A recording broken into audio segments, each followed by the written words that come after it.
నమస్తే, welcome to our voice. నేను journalist నవత. మొత్తానికి ప్రియాంక గాంధీ మాట్లాడిన వ్యాఖ్యలు ఇప్పుడు సోషల్ మీడియాలో హల్చల్ అవుతున్నాయి.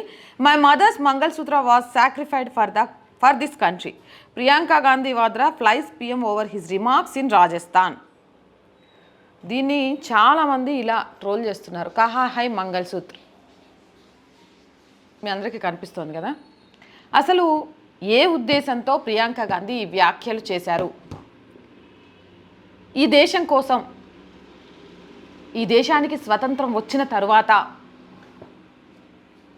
గాంధీ పేరును పక్కన పెట్టుకున్న నెహ్రూ కుటుంబం ఈ దేశంలో ఆర్థిక పరంగా కానీ మిగిలిన వాటి పరంగా కానీ దేశం కోసం వీళ్ళు చేసిన త్యాగాలేంటి? ఈరోజు రాహుల్ గాంధీ ఆస్తులను తీసుకొని మైనారిటీలకు పంచిపెడతామని చెప్తున్నారు. కానీ అత్యధిక ఎకరాలను, ఒక సామాన్యుడికి ఇల్లు కట్టుకోవడానికి ప్లేస్ లేకపోతే అత్యధిక ఎకరాలను సమాధుల కోసం అటు ఇందిరాగాంధీకి కానీ ఇటు నెహ్రూకి కానీ అత్యంత దాదాపు 130 ఎకరాలు అనుకుంటా కేటాయించింది ఇదే కాంగ్రెస్ ప్రభుత్వం. నిజంగా కూడా తిరిగి మళ్ళీ తీసుకోవాలి, పేదలకు వంచాలి. వీళ్ళు మైనారిటీకి అన్నారు, పేదలకు వంచాలి అంటే ఫస్ట్ అక్కడి నుంచే స్టార్ట్ చేయాలి. ఎమర్జెన్సీ టైంలో సెక్యులర్ అనే పదాలతో పాటు మరికొన్ని చేర్చి ఈరోజు భారతదేశంలో సెక్యులర్ ముసుగులో రాజకీయ విభేదాలు మొదలుపెట్టి మత విభేదాల ద్వారా ఓట్లు సాధించుకొని లబ్ధి పొందడానికి ప్రయత్నం చేస్తోంది కాంగ్రెస్ పార్టీ. కాంగ్రెస్ హయాంలో ఆర్టికల్ 370 వల్ల నలిగిపోయింది కాశ్మీర్. పాకిస్తాన్ ఉగ్రవాదులు ఎప్పుడంటే అప్పుడు యథేచ్ఛగా భారత్లో జరుగుబడి హైదరాబాద్ లాంటి చోట కూడా బాంబ్ బ్లాస్ట్లు చేయగలిగారు. ఇవన్నీ మర్చిపోయినట్టున్నారు. అసలు మా తాతలు నేతులు నాకారు, మీరు వాసన చూడండి అన్నట్టుగా ప్రియాంక గాంధీ వ్యాఖ్యలు ఆశ్చర్యకరంగా ఉన్నాయి. అంతేకాదు దీనికి సంబంధించి ఇంకొంత కూడా సోషల్ మీడియాలో ట్రోల్ అవుతుంది. చాలా క్లియర్గా చెప్పాలి అని అంటే రాజీవ్ గాంధీ భార్య సోనియా గాంధీ ఇక్కడ ఆవిడ కాదు, ఇటలీకి సంబంధించిన ఆవిడ. వీళ్ళది చర్చి పెళ్ళి. చర్చి పెళ్ళిలో అసలు మంగళసూత్రాలు ఉండవు అనేది ఇంకొంతమంది మాట్లాడుతున్న మాట. అలాగే ఇందిరాగాంధీ చేసుకుంది కూడా పార్షిని. ఆయన ఇటాలియన్ క్యాథలిక్ క్రిస్టియన్. 1983 దాకా ఆమె భారతీయురాలే కాదు. ఎవరు? సోనియా గాంధీ. ఇటాలియన్గానే 2 పిల్లల్ని కన్నారు. ఈవిడ చేసుకున్నది ఒక భారతీయ మతం మారిన క్రిస్టియన్ కుటుంబ వ్యక్తిని.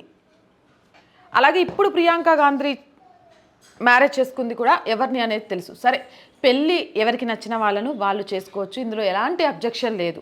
ఆ స్వేచ్ఛ మనకుంది.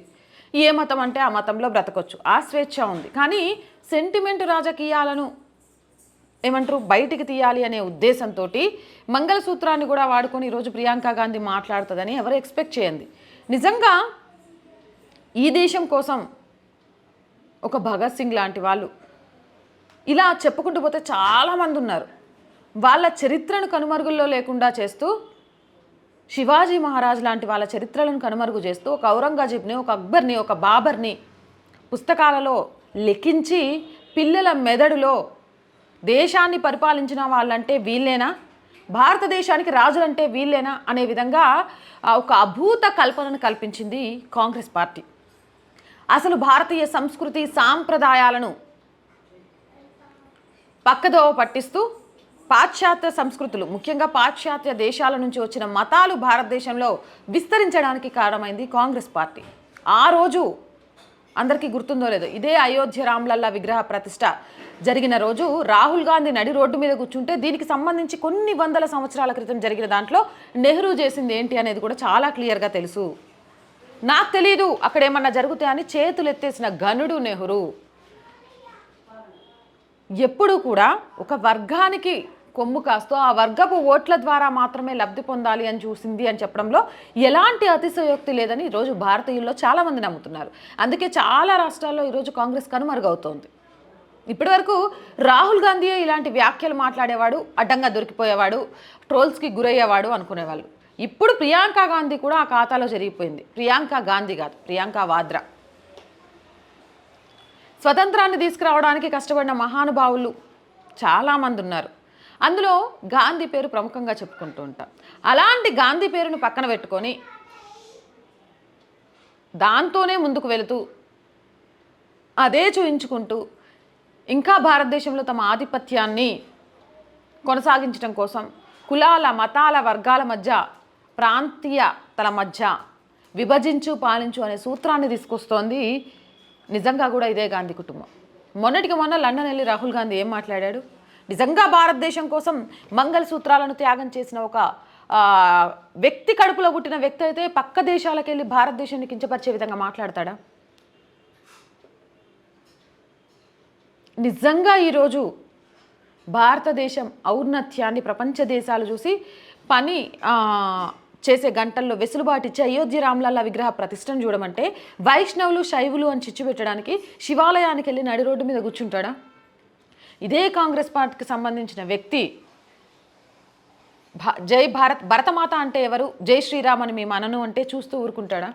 భరతమాత ఎవరో తెలియని వ్యక్తులను పార్టీలో కొనసాగించుకుంటూ భారతదేశం కోసం మంగళసూత్రాన్ని త్యాగం చేశాము అంటే నమ్ముతారా?